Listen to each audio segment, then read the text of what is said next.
هذا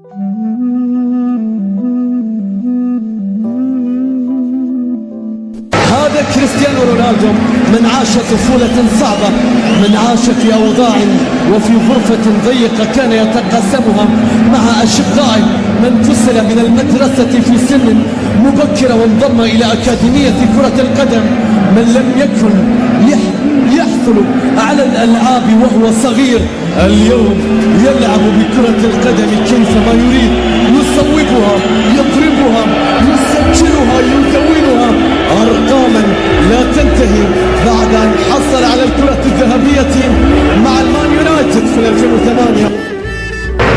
كريستيانو رونالدو قصص إنسانية وشخصية كبيرة ومؤثرة جدا.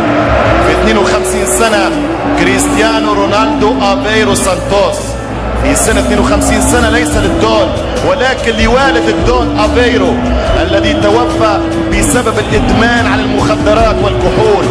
هذا رونالدو لا يشرب الكحول ولا يدخن. تبرع الموسم الماضي ب100,000 باوند لمراكز السرطان، عافانا وعافاكم الله، لأن والدته مرضت بالمرض الخبيث، الله يسترنا. ثم فتح في نفس العام محلين سير 7 بألوان وبقميص المان، بنمرة لعبه في المان بإدارة من أحد شقيقاته. يا ميسي سأتطرق للحديث عنك.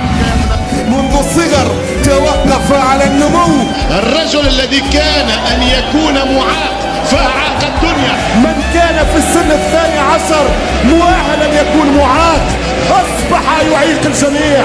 من كان ممكن أن يكون معاق ويعيش معاق هو اللي يعيق الجميع، يعذب الجميع، يهرب من رقابة الكل، يؤكد أنه السيد الكل. مارسيلو كما تحدث مع نادي فلومينيزي لم يكن لديه ما يدفع لدخول النادي. في فرق الأشبال مع النادي، في فرق الأشبال مع النادي لم يكن لديه ما يدفع للدخول ومزاولة كرة القدم، تم إيقافه من اللعب. قال له جيب مبلغك وتعال. جده باع أغلى ما لديه وهي ساعة يحتفظ بها لجدة المتوفية، باعها وأغلى ما لديه وآمن بقدرته، وقال له في يوم من الأيام ستعيدها لي أضعافا وأضعاف، وهذا ما حدث له. وما زالت ترن أحرف وكلمات جدة في أذنه في كل مباراة ما زالت ترن. والوشم اللي موجود عليه هو رسم لصورة جدة، الوشم المرسوم عليه رسم لصورة جدة اللي رباه. أعاد له المبلغ اللي دفعه أضعاف، وقال بالحرف الواحد كلما سجل هدف، حتى هدف الشامبيونز ليج في النهائي الخالي أمام أتلتيكو مدريد عندما سجل اللقطة بعد الهدف لم يحتفل كثيرا، تذكر جدة وكلماته، لذلك صمت هينا بعد الهدف، صمت لحظة. ولاحظت عزيزي المشاهد كان هذا تفسيرا لعدم احتفاليته بصورة كبيرة بعد الهدف اللي سجل الرابع على أتلتيكو مدريد.